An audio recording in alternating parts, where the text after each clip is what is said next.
Programme میں خوش آمدید ناظرین. ہم ذرا سبسٹینٹیو ایشوز پر آنا چاہتے ہیں. حنیف صاحب, بجائے اس کے کہ ہم وربل سپارنگ کے اندر جائیں, کیا آپ نہیں سمجھتے کہ یہ اس نقطے میں جان ہے کہ آپ بھی تو پیپلز پارٹی کے ساتھ پنجاب کے اندر کولیشن حکومت بنا کے بیٹھے ہوئے ہیں, اور آپ کے پاس بھی پرائم منسٹر گیلانی صاحب گئے تھے, اور نواز شریف صاحب نے اس کے اوپر نو کانفیڈنس لانے سے پہلے 45 دن کا ایک نوٹس دیا, ایک انٹرم پیریڈ آپ اس کو کہہ سکتے ہیں.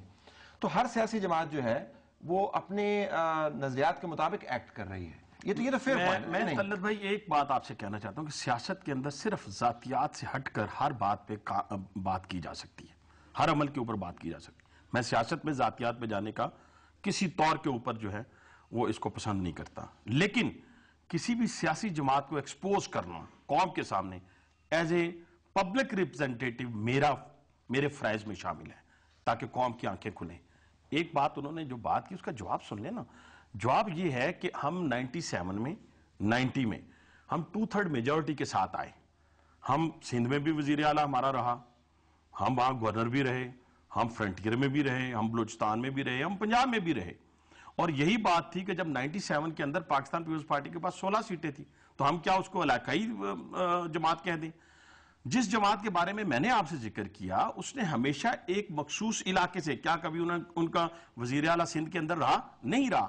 انہوں نے جو سیاست کی وہ ہمیشہ روتی ہیں کہ ہمارے 15,000 کارکنان مارے گئے, اور جن کی طرف وہ اشارہ کرتے ہیں ان کی حکومتوں میں رہے.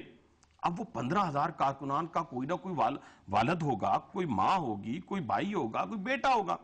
اگر ان چیزوں کو ہم سامنے نہیں لے کے آئیں گے تو پھر سیاست میں کس پہ اعتبار کیا جائے گا؟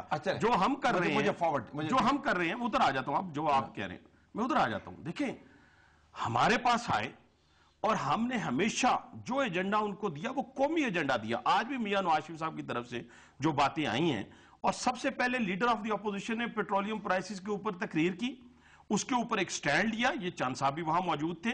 اس کے بعد میں مانتا ہوں کہ باقی اپوزیشن جماعتیں بھی آئیں, میں یہ نہیں کہتا, لیکن ان کا ایک سٹینڈ تھا, اور اس سٹینڈ کے اوپر پوری جو پاکستان مسلم لیگ نون کی پیچھے 92 ممبرز تھے وہ ایک طاقت کے ساتھ کھڑے ہو گئے. اور پھر ہم نے ٹائم اس لیے دیا, دیکھیں پرائسز واپس آئیں.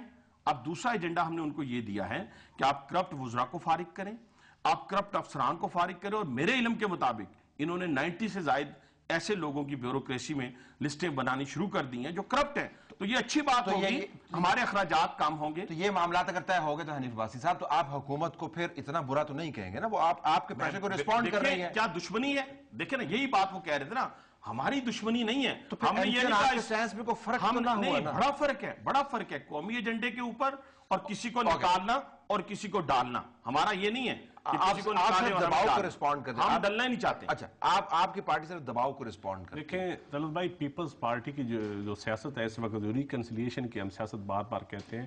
ہماری سیاست یہ ہے, ہم 124 ممبران کے ساتھ ہم نے اس ملک کو چلانا ہے.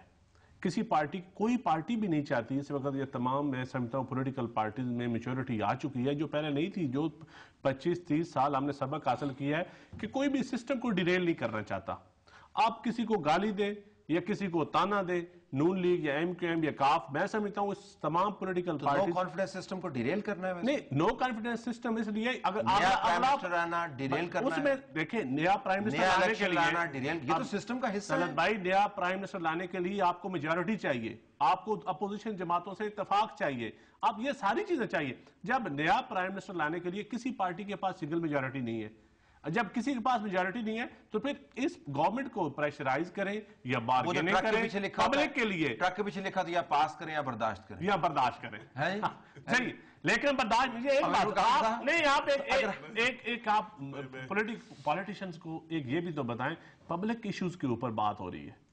میں اس اتفاق نہیں کرتا کسی کا ذاتی ایجنڈا ہے, میں کہتا ہوں تمام پولیٹیکل پارٹی سے پبلک ایشو کے بعد, اگر مہنگائی ایشو ہے تو پبلک کا, اگر لا اینڈ آرڈر ایشو ہے تو پبلک کا. میں دوبارہ باں کر رہی تھی. آپ کے پیٹرولیم منسٹر نے کہا جی کہ ہمارا اس سے کوئی تعلق نہیں ہے, بین الاقوامی طور پر پیٹرولیم پرائسز اوپر ہوئی ہیں, آپ کو کرنا پڑے گا, اور بین الاقوامی طور پر ہمارے بڑے پبلک تو رو رہی تھی, وہ تو ایم کیو ایم نے دیکھیں طلعت بھائی, پبلک میری بات سنیں, پبلک 30 سالہ آمریت میں بھی روتی رہی ہے اور برداشت کرتی رہی ہے, اور آپ بھی برداشت کرتے رہے, ہم بھی کرتے رہے. اب جمہوریت کو 4-5 سال تو برداشت کریں, اداروں کو چلنے آپ دیں. معاہدے کرتے رہے, ہم تنقید کرتے رہے, فرق یہ تھا مشرف, یہ طرح نہ کریں آپ معاہدے کرتے رہے. نہیں, آپ امیر مقام صاحب, گو اہیڈ امیر مقام صاحب. سب سے پہلے آپ نے پہلے سوال کیا آپ کے معاہدے اور تنقید کا میں جواب دوں گا اپنی باری. میری بات مکمل نہیں ہوئی کہ آپ لوگ بھی اس طرح کھڑے تھے, اور بات تو ہماری لوگ جو بھی کہے, مگر ایک جمہوری طریقہ ہے اور سارے پارٹی کو کال کیا سارے پاکستان سے, اور ہماری پارٹی کی متفقہ فیصلہ آئی کہ ہم حکومت کا نہ ساتھ دیں گے نہ ان کے بینچوں پر بیٹھیں گے. وہ فیصلہ تو واضح ہو گیا, اس میں کوئی دوسری بات نہیں ہے. دوسری بات یہ ہے کہ مجھے یہ جو بات ہو رہی, یہ بات مجھے سمجھ نہیں آ رہی تھی, بدقسمتی ہے. سب سے پہلے ان کی آپس میں ایم کیو ایم اور نون کی ہمارے دونوں سے یہ گزارش ہے کہ دونوں کو ایک دائرے کے اندر بات کر لینا چاہیے, اپنے موقف کا اظہار بھی کر لینا چاہیے کھل کر, مگر ایک پرسنل پر جانا نہیں چاہیے ایک دوسرے کے پیچھے. ان کے لڑائی کا ایک اور چینل کھول دیتے ہیں, مطلب ہے کہ یہ بات نہیں. اور تیسری بات میں یہ کروں گا, چند صاحب نے کہا کہ جمہوریت ہے, تو میں کہتا ہوں کہ یہ جمہوریت یہ ایک بات نہیں ہے, یہ 7-8 وہی D G I S I اور آئی ایس آئی سے شروع کر کے آج تک جتنے واقعات ہے, پیٹرولیم کی کیری لوگر بل, دوسرے این آر او, تیسرے آر جی ایس ٹی, جتنے ایشوز آئے جوڈیشری والا, تو میں یہ بات مجھے سمجھ نہیں آ رہا ہے کہ اس سٹیج پر یہ کیوں کرتے ہیں کہ جب ان کو یہ بات سمجھ آئے کہ حکومت جانے والی ہے, کہ جب ساری قوم اور ساری پارٹیاں ایک طرف ہو جائے, ان کو یہ بات لگ جائے کہ ابھی ہم جا رہے ہیں, تب یہ قوم کی مفاد تب ان کو یاد آتی ہے. مگر دوسری بات پھر میں اس کے ساتھ ذاتی رائے پر وہی بات آتی ہے, میں اس کے اپنے بات کو دوبارہ ریپیٹ کرنا چاہتا ہوں. اگر واقعی جس طرح چند صاحب نے بھی بات کی اور میں نے بھی کی, کسی اور پارٹی کے ساتھ بھی میجارٹی نہیں ہے, مگر اگر میجارٹی نہیں ہے تو ہم اسی طرح چلے کہ یہ سسٹم چلے, اس کا ملک ہے, جو بھی حشر ہونا ہے, مطلب ہے یہ بھی ایک جمہوری بات ہے.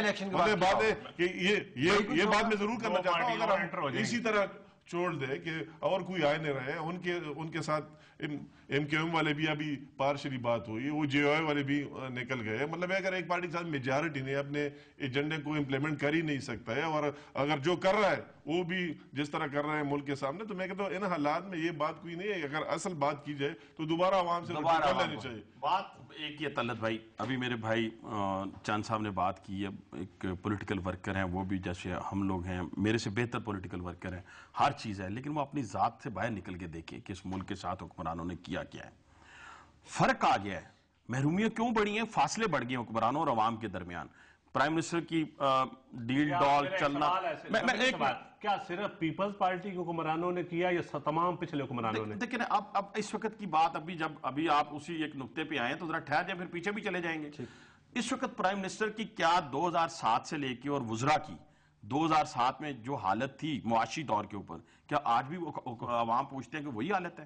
آج بڑی پتلی حالت ہے, ان کے پیسے کم ہو گئے. وہی میں کہتا ہوں, یہ جب لوگ بڑا شعور رکھتے ہیں, وہ دیکھتے ہیں کہ حکمرانوں کی اپنی رہن سہن تو تبدیل ہو گیا ہے, لیکن ہمارا جو رہن سہن تھا, ہم اگر کسی جگہ کے اوپر 3 وقت کا کھانا کھا رہے تو آج 2 وقت کا کھانا کھا رہے ہیں. یہ فرق ہے, ایک یہ بات میں کہہ رہا ہوں. دوسرا یہ بات ہے کہ سسٹم میں ساری چیزیں موجود ہیں, نو کانفیڈنس بھی موجود ہے, کانفیڈنس بھی موجود ہے, آپ کا الیکشن بھی, مڈ ٹرم بھی موجود ہے. اگر جو قومی ایجنڈا ہے اس کے اوپر پاکستان پیپلز پارٹی عمل درآمد نہیں کرتی اور اپنے آپ کو نہیں بچا لے, اپنے آپ کو بچا لے, میں کہتا ہوں جی قومی مسائل کو حل کر کے, عوامی مسائل کو حل کر کے وہ اپنے آپ کو بچا لے, ہمیں خوشی ہوگی. اگر نہیں بچاتی تو پھر اس کا حل تو یہی ہے کہ آپ لوگوں کے پاس جائیں گے اور پھر دیکھیں گے کہ کون علاقائی ہے, کون ملکی ہے, کون قومی ہے, کیا ہے, وہ قوم نے فیصلہ کرنا ہے, میں نے اور آپ نے نہیں کرنا. لیٹس ٹیک اے بریک ہے, اور اس کے بعد ہم ڈاکٹر صغیر کے پاس جائیں گے کہ کیا موجودہ حالات کا اگر وہ نتیجہ نہ نکلا جس کی بنیاد پر ایم کیو ایم نے آج کا فیصلہ کیا ہے, تو ایم کیو ایم کے پاس آپشنز کس قسم کی ہیں, وہ کیا لائے عمل تجویز کر سکتے ہیں. اسٹے ٹیونڈ ناظرین, بریک بعد واپس آتے ہیں.